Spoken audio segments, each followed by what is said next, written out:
contoh-contoh tajdid dalam ilmu fiqh dan juga dalam ilmu hadis. Silakan Dr. Zamin.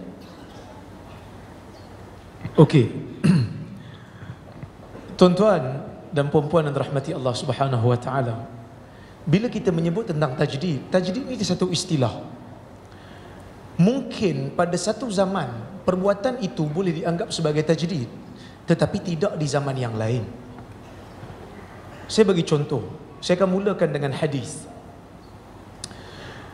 Umar bin Al-Khattab radhiyallahu anhu, masa zaman dia hidup dan menjadi khalifah, dia pernah terlintas dalam jiwa dia untuk menulis hadis secara rasmi di peringkat negara. Dia istikharah selama sebulan.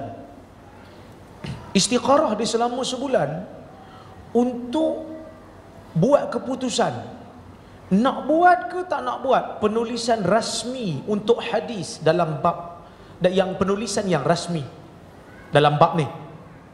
Umar istikharah dan akhirnya dia batalkan niat dia. Hanya semata-mata dia fikir, kalau aku tulis hadis di zaman ni, orang yang baru masuk Islam akan sibuk dengan hadis dan akan meninggalkan Al-Quran. Zaman ini kita kata usaha yang dia buat ini tajdid, kerana dia nak kembalikan orang kepada Al-Quran. Orang baru masuk Islam, kita suruh dia baca Quran dulu. Anak kita pun umur 9 tahun, kita suruh dia belajar Quran dulu. Kan, umur 7 tahun kita suruh dia baca Quran dulu. Tak ada sabu baru 7 tahun, mari kita belajar metod Imam Bukhari dalam Sahih Bukhari. Dia pun terpinga-pinga. Ni nasi Bukhari ke? Sebab semalam dia makan nasi Bukhari. Maka kita perlu tahu, satu zaman kadang-kadang usaha tu dianggap sebagai tajdid, tetapi tidak pada zaman yang lain. Bila masuk zaman Umar bin Abdul Aziz, dia melihat orang-orang hadis pada masa tu dah mula makin lama makin meninggal, makin lama makin meninggal dan tak ada pengganti. Maka dia tulis surat kepada Abu Bakar bin Hazim untuk mengumpulkan hadis-hadis yang ada keseluruhannya dan dikumpulkan peringkat rasmi negara. Maka Abu Bakar bin Hazim mulakan usaha yang besar ini, tetapi tidak sempat untuk dihabiskan. Dia dihabiskan oleh Ibn Shihab Az-Zuhri. Dan ini tajdid dalam ilmu sunnah, yang mana pada sebelum tu Umar tak buat. Bila masuk zaman sekarang, benda yang Umar tak buat itu telah menjadi satu langkah tajdid, kerana pada zaman tu telah perlu. Ada keperluan. Dia kata kalau tak kumpul akan hilang hadis. Kalau tak kumpul, hadis akan lenyap begitu saja.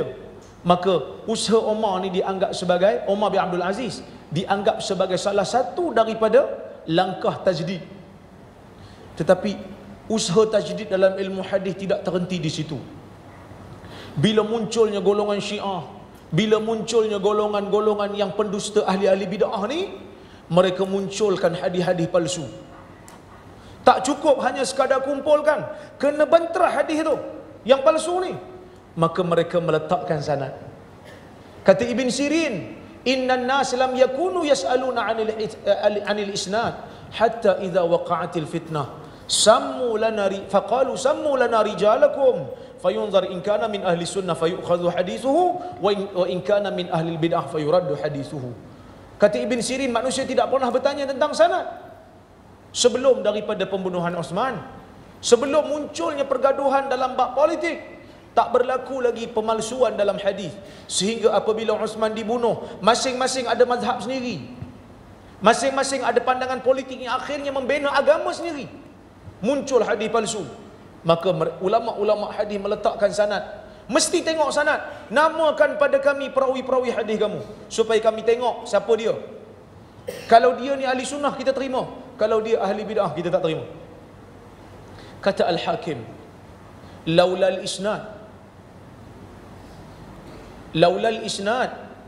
kalau tidak kerana sanad, wa hifdhu ta'ifah, wa hifdhu hadhihi ta'ifah lahu, kalau taklah kerana sanad, kalau taklah kerana ada ahli-ahli hadis ni yang menghafal sanad, wa kasratu muwazabatihim lahu, dan kalau tidak kerana mereka ini selalu bermain dengan sanad, la darasa manarul Islam, kata Al-Hakim, akan hilanglah manarul Islam, akan hilanglah tempat keluar cahaya Islam, hilang habis. Wala tamakkana ahlul ilhadi wal bid'ah biwad'il hadis wa qalbil asanid. Dia kata sudah semestinya, kalau tidak kerana ada ahlul hadis yang jaga sanad, orang-orang yang etis, yang tidak ada agama, dan ahli-ahli bid'ah akan mampu untuk reka hadis, akan mampu untuk cipta sanad sendiri. Dan dia kata, fa innal akhbar law ta'arrat 'anil asanidi fiha kanat batara, dia kata.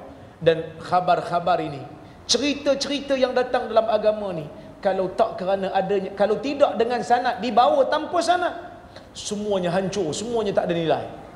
Maka usaha muhaddisin dianggap sebagai tajdid bila mereka meletakkan sanad. Mereka juga mengkritik perawi-perawi yang ingatannya buruk. Mereka mengkritik perawi yang menjadi pemalsu hadis di zaman mereka. Ini juga dianggap sebagai tajdid. Tak cukup dengan sekadar tu, Al-Imamul Bukhari mula menulis menghindarkan hadis dhaif dalam kitab dia, yang mana sebelum tu ulama-ulama bila tulis kitab hadis, mereka kumpulkan semua riwayat, ada yang sahih, ada yang hasan, ada yang dhaif, ada yang munkar, ada yang ma'lul, ada yang maudhu' dalam kitab mereka, dengan mereka membawakan sanad supaya orang datang kemudian boleh semak. Al-Imamul Bukhari membuat langkah tajdid dalam ilmu sunnah bila dia mengumpulkan hanya hadis yang sahih dalam satu kitab.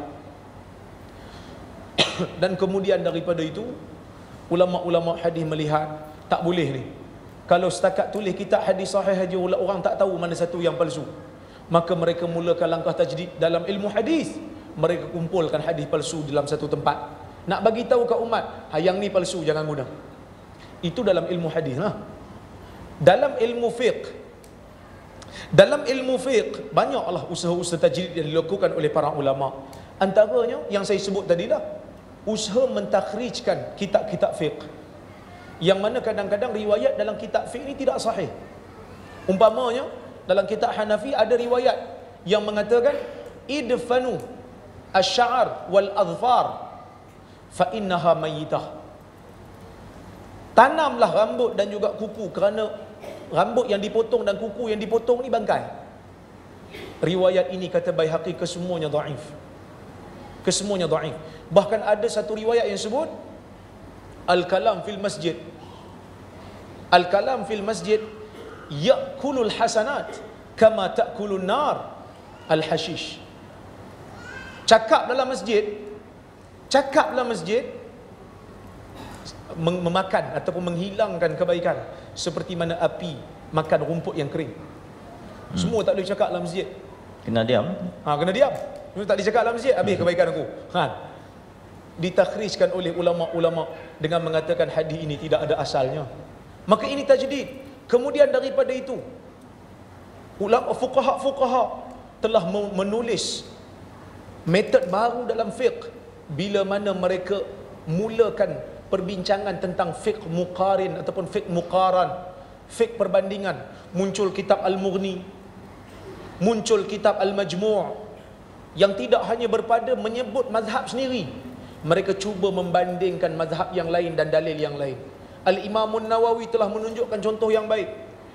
Walaupun dia bermazhab Syafi'i, dianggap sebagai mujtahid mazhab, tetapi bila mana dia menulis Al-Majmu', ada beberapa pandangan dia yang terpaksa keluar daripada mazhab Syafi'i kerana dia memandang dalil mazhab lain lebih kukuh dan lebih kuat daripada mazhab yang dia pegang. Maka ini satu usaha tajdid yang dilakukan dalam fiqh. Begitu juga tajdid di zaman ini dalam fiqh, bukan hanya pada fiqh muqaran, kita juga melihat kepada maslahah. Kadang-kadang ada mazhab-mazhab yang pelbagai, kesemuanya ada dalil masing-masing. Kita terpaksa memilih yang selari dengan kepentingan umat. Umpamanya zakat kita bayar pakai nilai, walaupun mazhab Syafi'i, walaupun majoriti ulama mengatakan tak boleh, tetapi kita ambil mazhab Hanafi kerana di situ adanya maslahah, di situ adanya kepentingan. Maka kita boleh katakan tajdid dalam hadis, tajdid dalam fiqh berterusan. sehinggalah ke hari ini. Walaupun kita tak ditabalkan sebagai tokoh tajdid, tetapi usaha kita dianggap sebagai usaha tajdid. Wallahu a'lam. Terima kasih Dr. Razami.